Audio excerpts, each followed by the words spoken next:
Hi guys, welcome back. We are here to continue Phantasma by Kaylie Smith. We don't have a lot left, so yeah, I thought I'd do it in the blonde today. But anyway, let's get to it. We left off on chapter 39, Something Forbidden. There was a hopeless feeling deep inside Ophelia's bones. After a restless night, she spent the entirety of the next morning tearing through every room she had access to in this wing of the manor. But there wasn't a single thing that she thought might be Blackwell's key. She suspected that the object they were looking for was either in a part of Phantasma she could not reach or lost forevermore. Why else would no one have found it yet, she reasoned. Why else would he not have found it yet? They had both known it from the start, but now the time was running out. It was really starting to sink in for Ophelia. She had made a very risky gamble, and she was going to lose. The only option she had left was to win the competition and ask for her debt to be forgiven, which meant all of this was truly for naught. She and Genevieve would still lose Grim Manor. They'd be exactly where they started, just with a little extra trauma. She was so numb as she patted her way down the hall, back to her room. Then when Sinclair appeared next to her, she barely acknowledged him. "I see you're beginning to realize the gravity of your situation," Sinclair mocked. "Have you reached the point of reconsidering my offer yet?" "No." "Then perhaps I just need to wait you out a few more hours." You'd really rather give up a decade to him than make one tiny little bargain with me?" Sinclair pressed. If all of you mortals stopped giving him the years of your own lives to sustain him, maybe he'd fade away and be unable to do this to further victims. Ophelia glanced at the devil to her left with apathy. "I will not be taking on the responsibility of whether or not he makes deals with others in the future. He doesn't force anyone into a bargain, and he doesn't want everyone to keep failing." She wasn't sure why she felt the burning need to defend Blackwell. She was still furious with him after all. But it made her blood boil that Sinclair had the audacity to say a single disparaging thing about her phantom, considering the devil's own warped sense of morals. Sinclair looked at her as if he thought she was pathetic. "You do care for him," Jasper said as much. "Devils are shameless gossips," she muttered, without acknowledging his statement. "Mortals are pitiful romantics," he countered, "falling in love no matter the cost." I didn't fall in love," she gritted out, a fire beginning to ignite in her belly. "I wish everyone would stop assuming things they know nothing about." "It was just mindless pleasure, then." "A distraction?" Sinclair's lips curled up in a taunting grin. Her own lips curled with disdain. "How much did you watch us?" "Enough." Sinclair slid in front of her, halting her steps. "Enough to know you're lying to yourself about your feelings as some sort of last-ditch resort to spare yourself from the inevitable pain to come." "I'm not," she insisted, but even she could hear the shaky conviction in her voice. "It's been 7 days," she swallowed, "and he's been an absolute nuisance for most of them." Sinclair laughed. "Except when he's making you scream his name, right?" "Yes," she thought, her teeth grinding together, "except when he's making grand speeches about every little thing he admires about me, or making the voice in my head shut up, or giving me the sort of unearthly pleasure that makes me see stars." Sinclair reached out and dragged his index finger along her clenched jaw and beneath her chin, tilting her face up to look directly into his. "But if you insist it was just a distraction, prove it. Let me distract you. I guarantee I can do it better." "Never," she whispered. He laughed. "Why? Because I'm a devil?" "Amongst other things." "You aren't even a little curious?" The slit in the center of his eyes widened, black swallowing his ruby-colored irises. "About what I can give you that he can't?" She swallowed. Truthfully, she was curious, but probably not for the reasons he assumed. And as if he saw that very thought in her eyes, he laughed. "That's right," he purred. "Just say the word, sweetheart. If you don't ask me to touch you, I won't." She hardened her heart to what she was about to do. "Kiss me. Touch me." Wicked laughter rumbled in Sinclair's chest as he granted her request, bringing her lips to his and sweeping his tongue over hers with a confidence that made her feel utterly unprepared for what she had asked for. He wasn't tender or gentle. His movements were sharp, his body hard, as he pressed her back into the wall and roamed a hand down over her side, to her hip, to the back of her knee, lifting her leg up to hook around him. Ooh. Though there was lust in their kiss, there was absolutely no heat. Her stomach did not flutter, her skin did not flush with anticipation, and though she could feel herself become wet between her legs, it was simply from the motions of the act itself. A biologically driven reaction, not a passionate one. His hand began to move between them, and he pulled back just enough to ask, "May I?" "Yes," she answered, clear, short.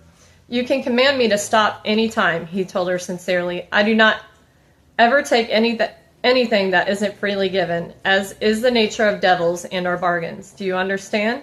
A single nod. "No," he told her. "I want to hear you verbalize it. Do you understand that you can tell me to stop, and I will?"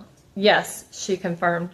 Without another word, he kissed her again and pulled up the side of her skirt to slip his hand beneath them, pushing 2 fingers inside of her when he reached her core, curling them forward with a beckoning motion to hit that sensitive spot deep within her. He used the pad of his thumb to rub her clit at the same time. Her body barely reacted, the pleasure so much less intense than it had been with Blackwell. Blackwell, who made her whimper and writhe with ecstasy, who made her blood boil and often had her ready to beg for more, despite her vow to never do so. With Sinclair, it felt like her senses had been dulled. She broke the kiss, grimacing as she flattened her palms against the devil's chest to push him away. He removed himself from her in an instant, dropping her leg and transporting himself several feet away. "No, I can't. It's not right." She shook her head. "You're not right." "Oh, it didn't look all that bad from here," a sultry feminine voice said from the right. Ophelia whipped her head to find Rhea leaning a hip against the wall, watching them. Sinclair gave the other devil a languid smile in greeting. "Then you have him," Ophelia spat as she straightened her skirts to leave. "Been there, done that," Rhea remarked. "You're missing a good time. But I understand Blackwell just has something about him, doesn't he? Those eyes, that mouth, that tongue." "I'm not going to let you get under my skin," Ophelia told her. "Oh, sweetheart, you don't have to let me do anything," Rhea laughed. "I think I'm already there. I'll be sure to let Blackwell know you've moved on perfectly well next time I see him. Make sure I'm there, too. Comfort him."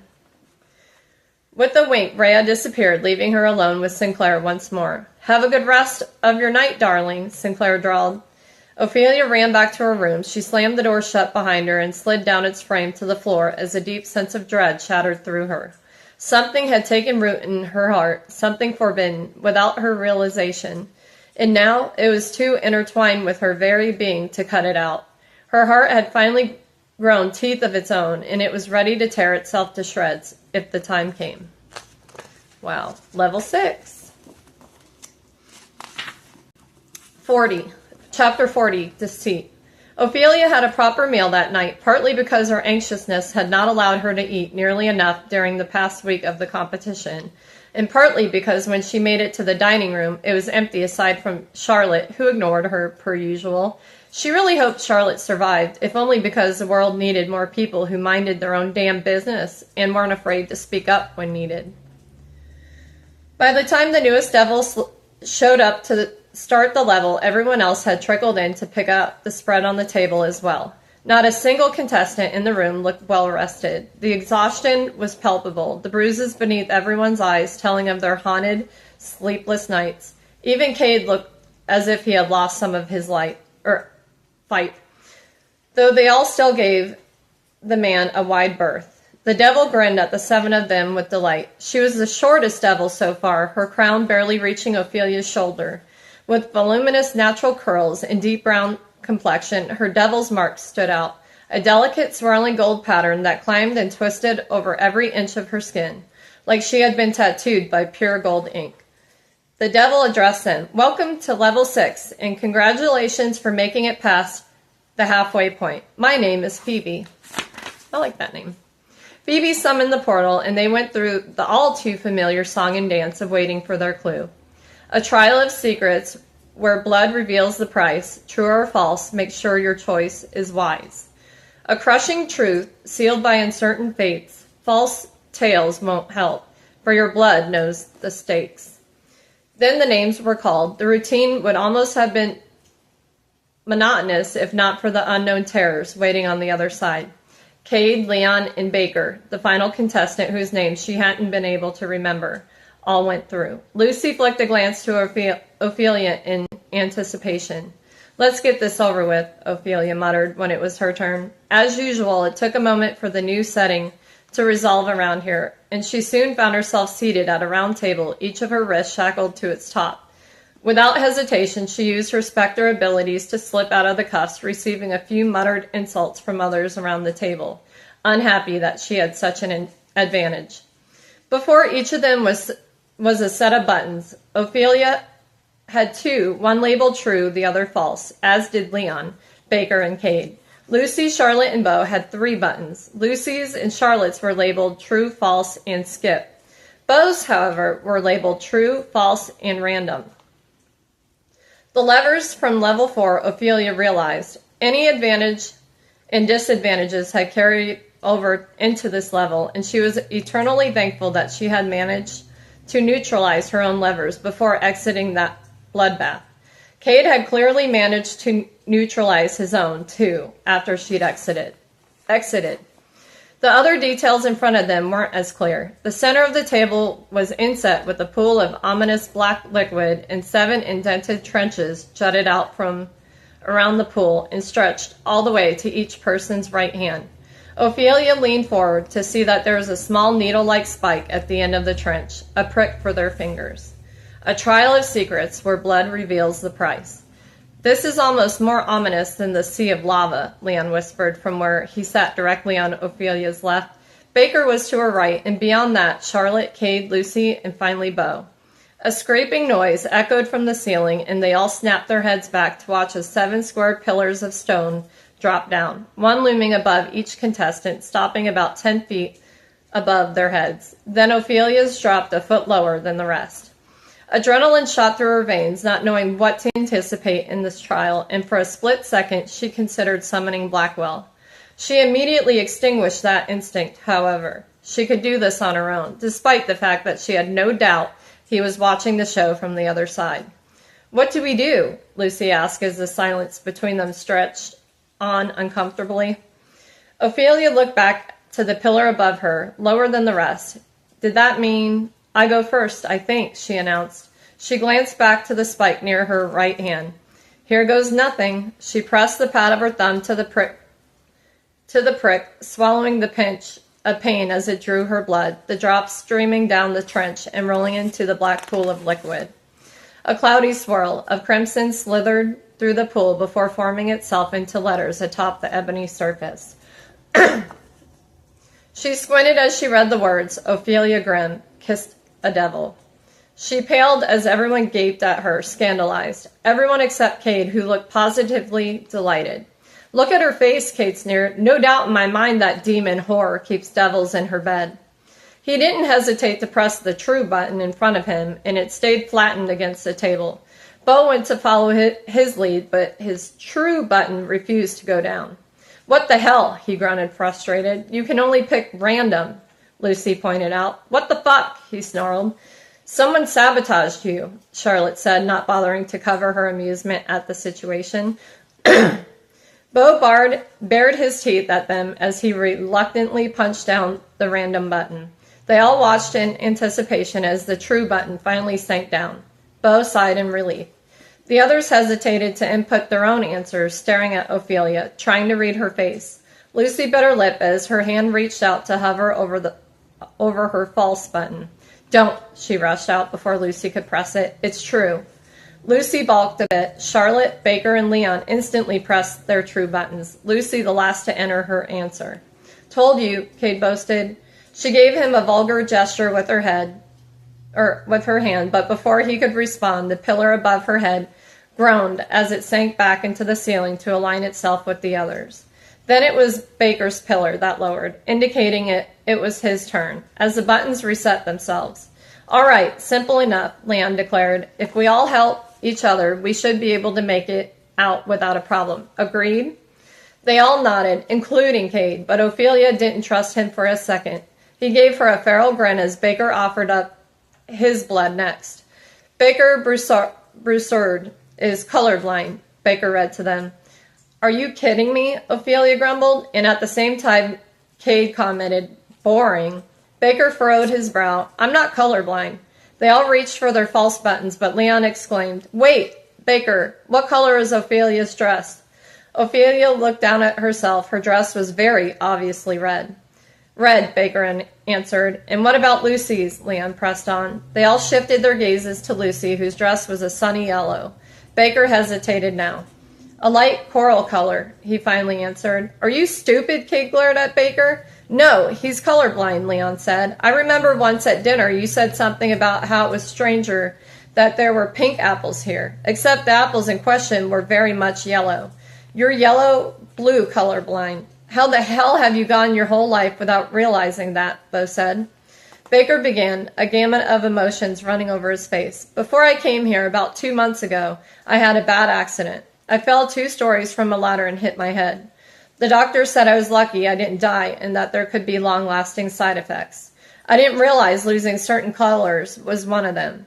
They all hit their true buttons, including Bo, who suddenly worked. Interesting, Ophelia noted. The pillars above them reset. Charlotte was next. She pricked her finger and waited for the statement. Charlotte Williams is a... She began. A what? Bo asked, impatient. Charlotte sputtered a bit. A twin? You mean you don't know? Leon prompted. I don't have any siblings, Charlotte revealed. That you know of. That would be the twist, right? Baker suggested. I didn't realize I was colorblind until now. Lucy reached out and hit her skip button. Charlotte followed suit, which did not bode well for the rest of them. You've got to be kidding me, Kay growled. How the fuck are we supposed to guess when you're unsure of yourself? Ophelia took a deep breath and reached her hand over to her true button. Her locket warmed and she paused. What if? She moved her palm to hover over the false button. The locket went cold. She smiled as she pressed true. Leon and Baker eyed her answer, the smile on her face, and decided to take the same leap of faith.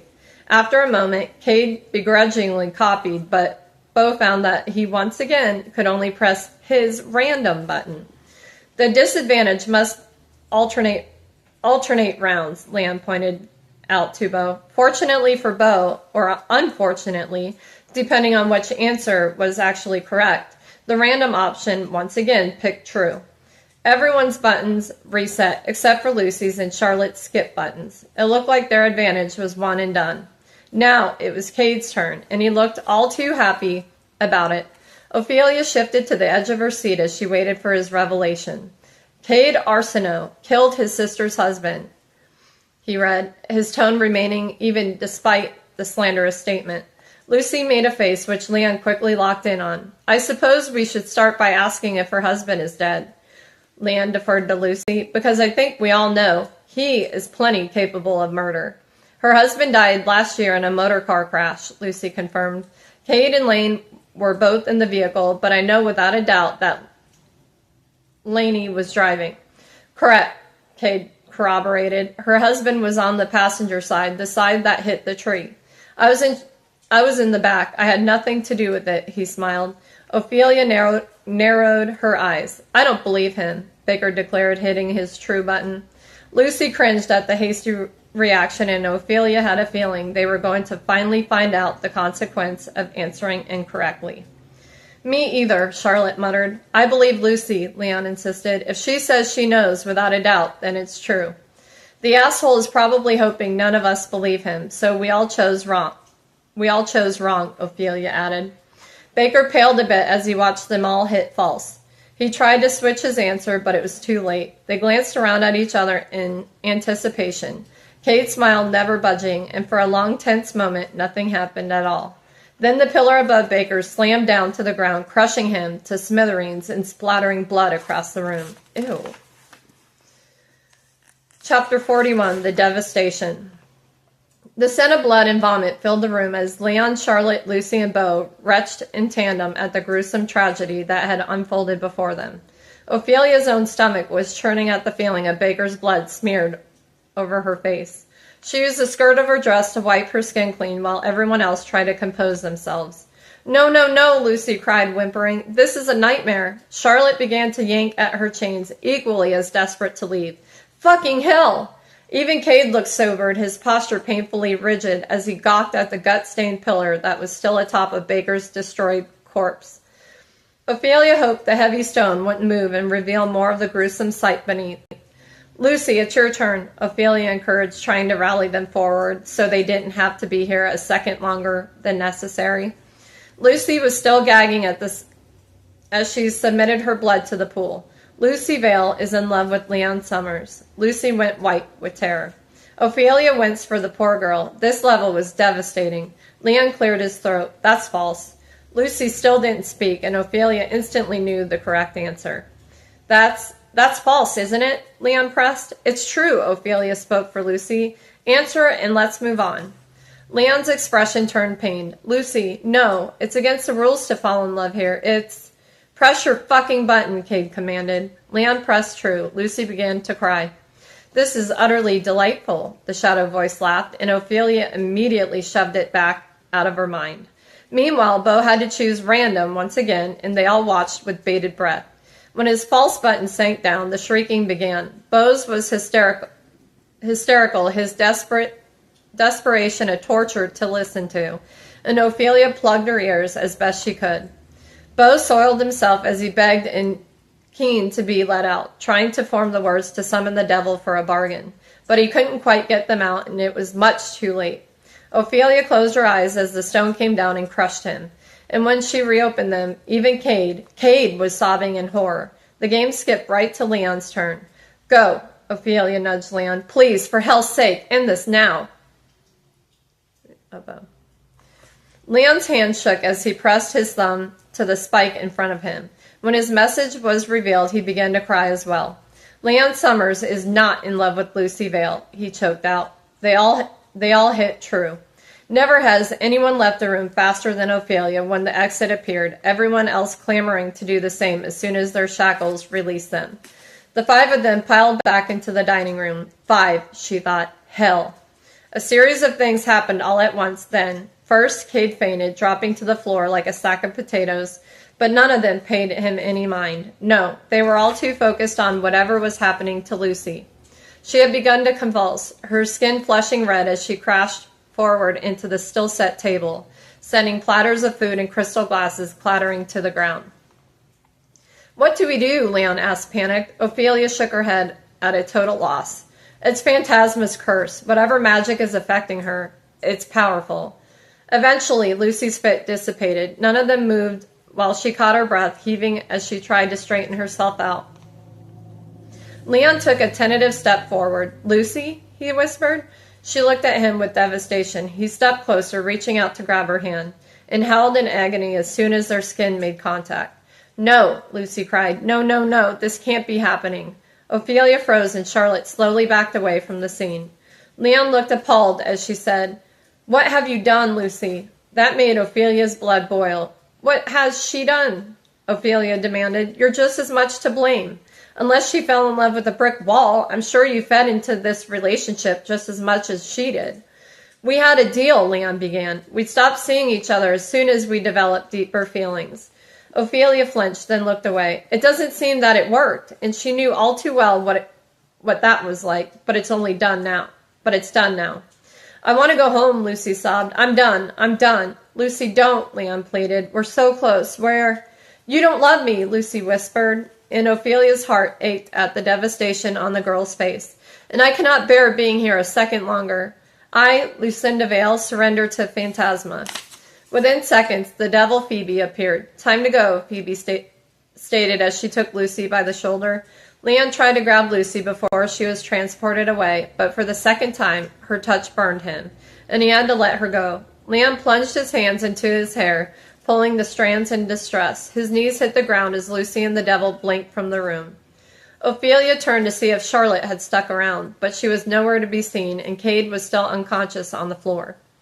How is this possibly my problem? She wondered as she placed a hand on the boy's shoulder. Listen, she started, but he shook her hand off him.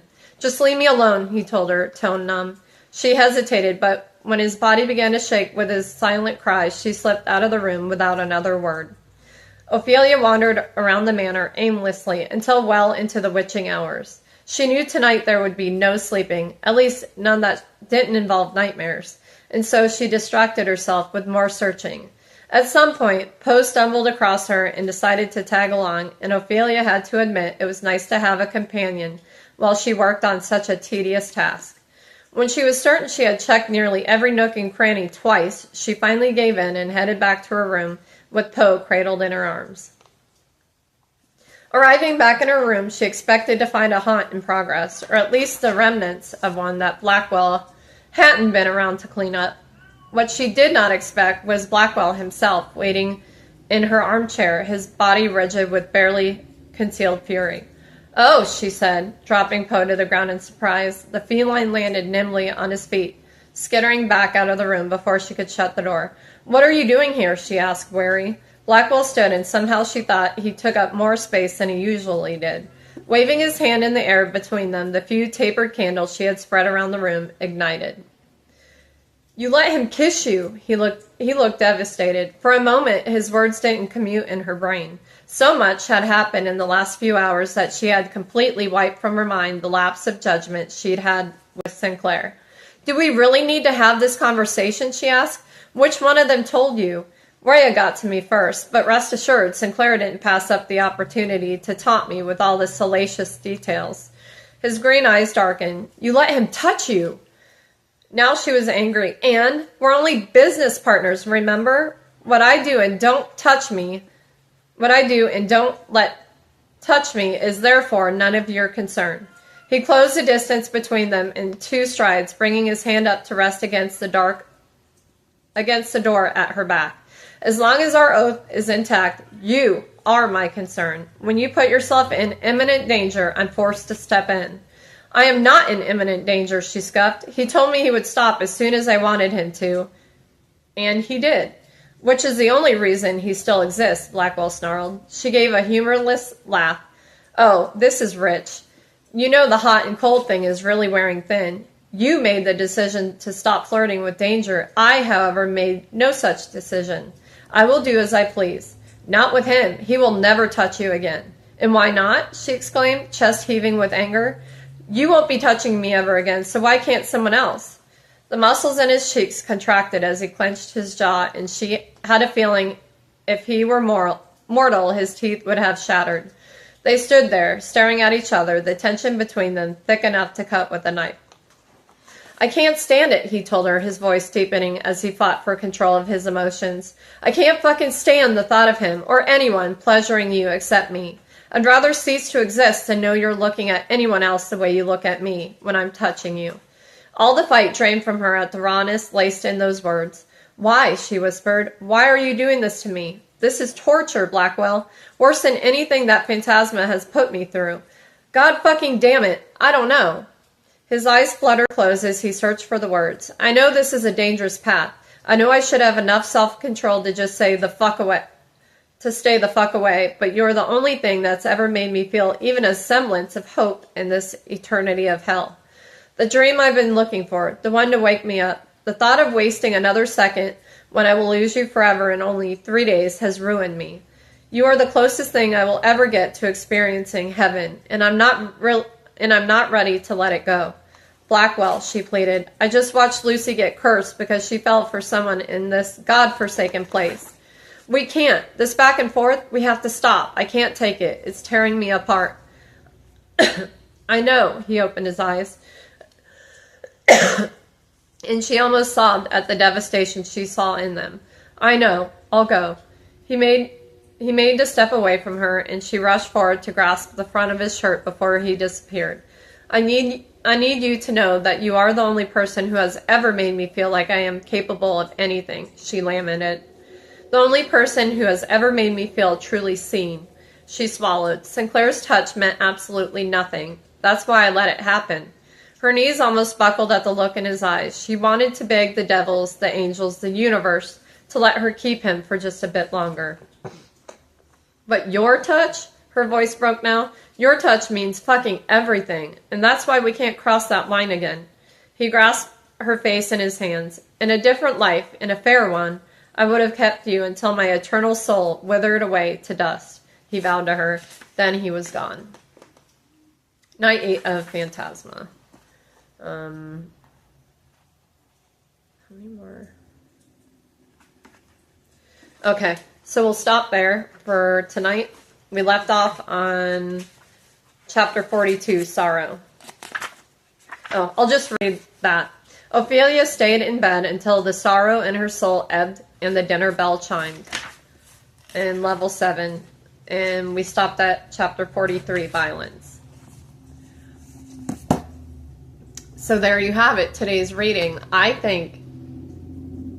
I don't know what's going to happen, man. It can go so many different ways at this point. But we'll be back here to read again tomorrow, either here or in the van, whatever I have time for.